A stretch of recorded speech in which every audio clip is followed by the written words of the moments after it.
All right. I said 2 videos tonight. I meant it. About to hit you with the coup de grace. Okay, so I did a review for this movie when I first started my channel in like 2009, late 2009, early 10. I think I might have done the review. So it was like 8 years ago, 9 years ago, and I felt like I should revisit it, especially with the new movie coming out.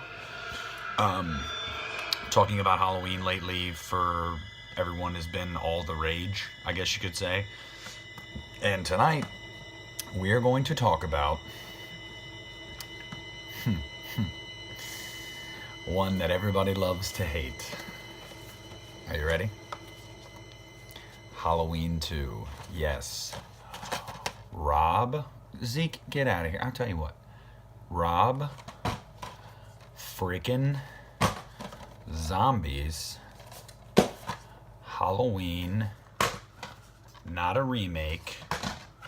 Frickin' 2.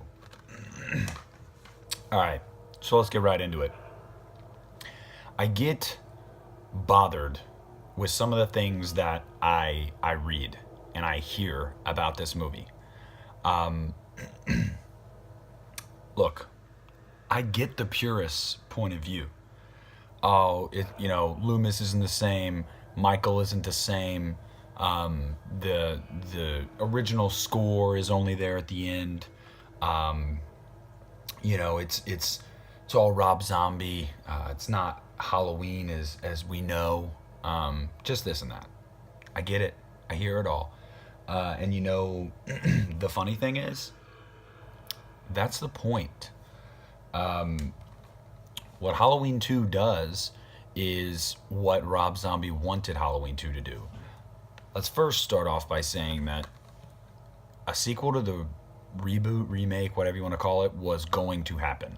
I believe they had those 2 French directors that did Leatherface, Alexandra Bustillo or some shit. I don't know. Alexander Aja or something. I'm sure you guys know who I'm talking about. They did Leatherface. They were tapped to write and direct it. It was going to happen. The Weinstein Company had already put it into motion that it was going to happen. Rob Zombie then was like, well, hold on, wait. If you guys are going to make a movie continuing my story and my characters, although the story that he didn't even really get to flesh out and tell because he owed so much to the original Halloween, he was like, wait, I'm just going to come back and finish my story then. I'm going to wrap it up. I'm not going to let somebody else, mess with my story in the arc of these characters that I've created. So it was inevitable that a sequel was going to happen. And a lot of people will go, oh, well, I would have much rather seen a sequel with other people at the helm because I don't like Rob Zombie as a filmmaker. I think he's trash. I think that his script writing is trash. Blah, blah, blah, blah, blah. And I get it, man. That's your opinion. And yeah, his script writing could use some work. Some of the cussing, it does get over the top, but at the same time, I'm 23 years old. Okay, I'm not a child. I'm not showing, if I had children, I'm not showing my children this movie. No, I'm an adult. I realize that it's fiction and I can sit here and watch it and take it for what it is, a movie, an hour and 36-minute, not including credits, experience that once it's over, it's over. It's not real life. So let's talk about it a little bit. Again, guys, please don't dislike this video and leave hateful comments if you disagree, man. It's just my opinion. That's all it is. It's just my opinion. I'm allowed to have an opinion. You're allowed to have an opinion. And I'd love to hear your guys' opinions. All I'm trying to do is just explain some of the points of the movie that people have such an issue with that they want to drag this movie and its director through the mud. And I just don't feel like it's warranted. In my opinion, I don't feel like it's warranted. So let's talk about it then. First, Hobo Michael. Well, let me ask you something. Does Michael Myers, does he own a home? Does he, bunk up with a buddy, or him and Jason, or him and Freddy, like, hey man, we're gonna split rent on this house? No, he lives nowhere. Especially in this universe, I mean, he's just kind of wandering around. if he only kills on one night of the year, what do you think he's doing the other nights of the year? Normal human things, except he's a human that doesn't have money or a house or a car. So he's literally just wandering around, finding things to eat, and that's pretty much it. I mean, so the whole, oh, well, he's got this hoodie over his jumpsuit, and he's got a beard and long hair. Oh, yeah, I'm sorry, man. I'm sorry Michael couldn't find a sink, in his house to shave and go to Great Clips and get a haircut. Maybe go to Kohl's and get a new outfit. So that right there, if you don't like it, that's fine. But to say it doesn't make sense is stupid. I mean, because it makes completely perfect sense. In every sense of this universe, it makes completely perfect sense. You don't like it? One thing. To say it doesn't make sense, you're just wrong. You're just flat out wrong.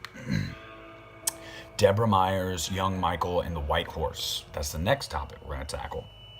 Okay, so at the beginning of the movie, you see the excerpt from the Subconscious Psychosis of Dreams, talking about how White Horse is symbolic for the drive and anger and rage.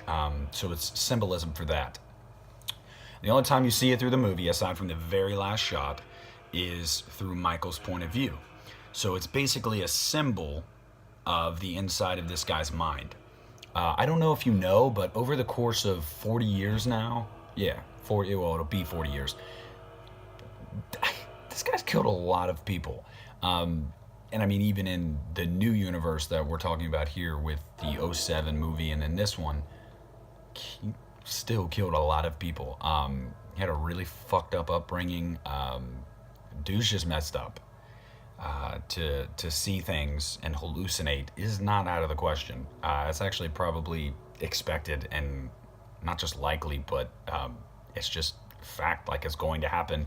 So rather than Rob Zombie going, oh, well, how can I show through his point of view that he, a symbol for, or not a symbol, but let me just say this. He put it through his point of view like, okay, through Michael's eyes, I'm going to give you a symbol to give you a kind of look in his mind, to give you a link to go, okay, while we're seeing all this weird shit through his mind, we're also seeing this horse. So it's basically going, take nothing that you see from his point of view seriously at all, because the dude is fucking crazy. I mean, that's just it. He's a psychopathic, angry, vengeful, full of rage beast of a human being. I mean, really not much more to say other than that. People say, oh, well, the Deborah Myers thing is like Friday the 13th.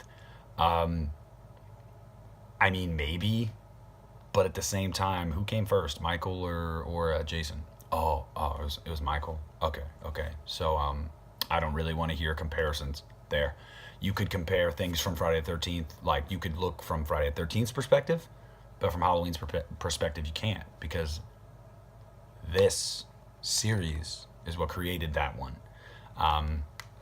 Also, in an age where we literally have so many overused things in almost every horror movie, to take one element sort of, even though Pamela Voorhees was alive and she was actually killing, Michael sees his mother because that's his, that's his comfort. That's his security blanket. That's the only person he trusted. The only person he really truly gave a shit about. The only person he didn't want to hurt. So to see her, it's just, it's kind of a look, again, like the White Horse. It's a look inside his mind. And I don't see anything wrong with that. Personally, I just feel like the dimension that Rob Zombie created, it makes sense to do those types of things. So then you have people bitch about Laurie, and she's this and she's that. She's just so unlikable and she's so mean in this movie. The irony of this movie is that whatever cut you watch, whether it was the theatrical or the director's cut, so whether it was a year or 2 years after, depending on what movie you watch, Michael killed them already. He killed Laurie, he killed Annie, he killed Dr. Loomis on that Halloween night in the first movie. They just didn't know they were dead yet. meaning he killed who they were, everything they knew, everything they loved, everything that made them who they were was gone. All that was left was a shell of human beings, and it's a tragedy. I mean, it's a beautiful tragedy. The whole story.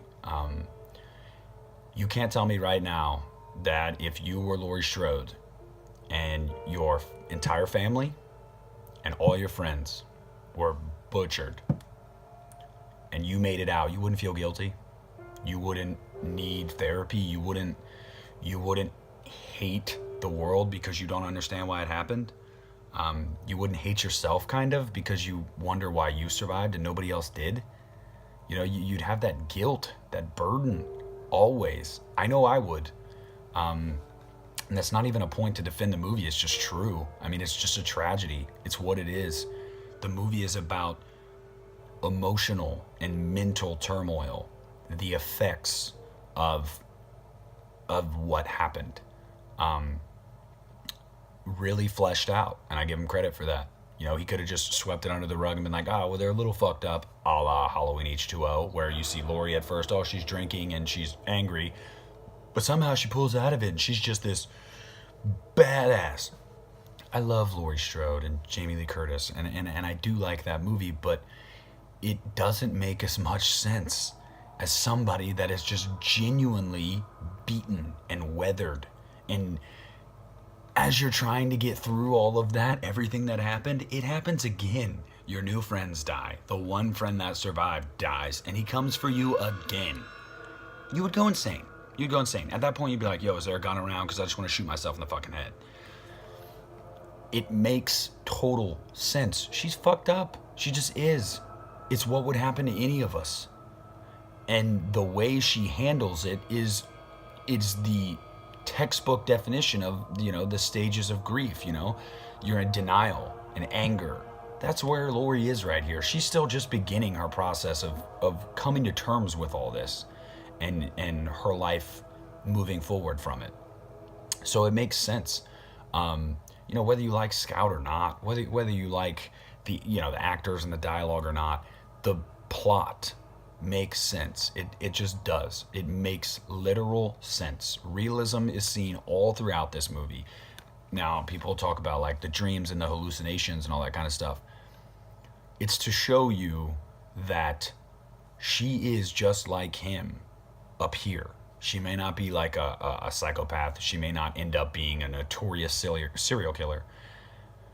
But she's fucking crazy. It's just in her bloodline. It's just who she is. And him coming back every Halloween, it's just a reminder that she can't escape her family. None of us can escape our family, whether we want to or not. We have siblings, I'm sure, that we don't get along with. Maybe parents we don't get along with, cousins, aunts, uncles. But we can't escape them.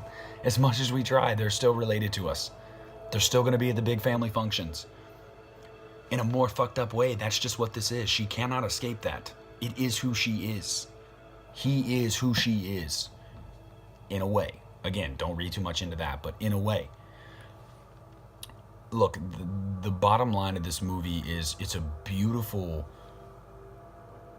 tragedy.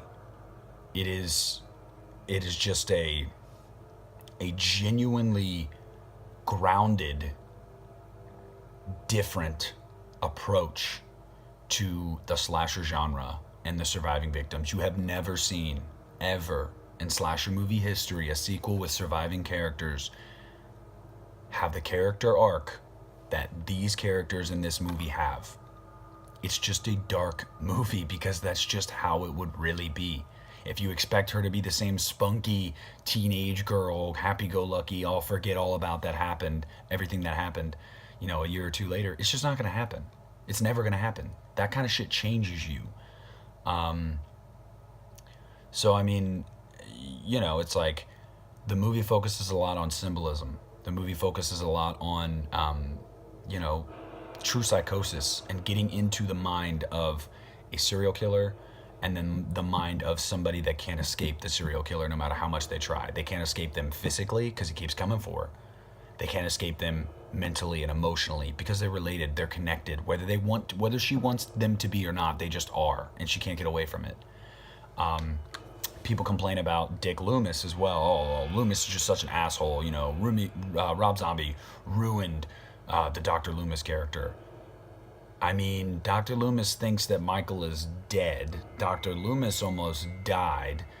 Dr. Loomis sees a chance to profiteer off of people that aren't around anymore to make him feel bad for it. Greed, money, they rule the world. You know that, I know that, we all know that. It's not even just about this movie, they do. If you're trying to tell me that a guy that is retired from being a psychiatrist or a psychologist, whatever you want to call him, doctor, retired from that because of the horrible shit that one of his patients did, but he sees a chance to stay relevant and make a living for himself, yeah, I could see it happening. Also, let's not forget that in Rob Zombie's Halloween, Loomis is still a little smug. He's still like, he's there at the end to try to be the hero. You know, he's there to try to be the savior for Michael when he's a kid. He's a little bit of he's kind of a smug dude. So to see him in this movie take the events that happened and see an opportunity for himself to further his career beyond where he ever expected, it makes sense. And, you know, for all the purists out there, at the end, I mean, he ends up rectifying, I guess, by, you know, trying to stop him. So, I mean, it makes sense. But, you know, the biggest thing is, you know, people say it's not like the original movies. Oh, Michael doesn't wear the mask all the time. I think that's kind of cool. You know, I mean, you don't really see his face, even though he's not wearing the mask. He only puts the mask on when he kills, which to me brings more power to the mask. Because it's like, oh, so as soon as he puts it on, you know shit's gonna happen. Like, real deal type shit. He doesn't just walk around with it all the time. Also, I mean, the police would be fucking searching for a dude in that type of mask. So if they see a big-ass dude wearing that mask, walking, oh, that's Michael Myers. Like, come on, guys. Use logic here. Like, just use a little bit of logic. Like, put your hatred aside and just use a little bit of logic. That's all I'm saying. But, again, the biggest problem that people have with this movie is, it's not like the other movies, you know, it just doesn't feel like a Halloween movie. I mean, that was the point. Look at it as its own thing. Yes, you have Michael Myers and Laurie Strode, but aside from that, it's its own thing. So look at it as its own thing, because Rob came back to do it in his own way. So to say you don't like it, that's okay. You're allowed to dislike the movie. No one's telling you that. But to say that things don't make sense, or they're not realistic, or that there's no plot, there's no story, you're just wrong. You're wrong. You are like factually wrong, and it's just, you can be proven from some of the points I made. And I didn't even go into depth as much as I wanted to, because this is already running super long. I mean, the fact of the matter is, guys, I mean, it's just it's a different movie. It's supposed to be. I don't want to see the same thing every fucking time that a Halloween movie comes out. And it's a Rob Zombie Halloween movie where he had creative freedom. A little bit. Dimension was fucking assholes and took some shit out of the movie. But he had creative freedom to make his own Halloween movie. He wasn't trying to make a John Carpenter Halloween movie. He was making a Rob Zombie Halloween movie. And it shows. This is a Rob Zombie movie with Michael Myers and Laurie Strode in it. It just is. I just think it's a really, really, really artsy, great kind of tragedy story. And I just really, really enjoy the movie. And you guys know I love the movie. And if you don't like it, like I said, that's totally fine. I don't dislike people for not liking it. I'm just trying to point out certain things that people say that don't make sense, that make factual sense, and I can back them up. So, again, if you don't like them, just not your cup of tea, that's fine. But don't rag on a movie saying things don't make sense, or this isn't right, or blah, blah, blah, when, I mean, it is. So yeah, guys, I hope and pray that this movie gains more fans as time goes on, and is appreciated for being different and being ballsy and trying things that no other franchise would ever try. And guess what? It didn't even kill the franchise, because now we have a great sequel to the original in the works with a bunch of the original people. We need more filmmakers like this that are willing to make their own art regardless of what critics may say. So I hope you guys give this movie another chance. I prefer the theatrical cut. The ending, I should say. Well, I hope this, I hope some of the points I made can kind of make people understand where I'm coming from. I really hope it doesn't make you dislike me. That's not what I'm trying to do. I just wanted to state my piece. Signing off.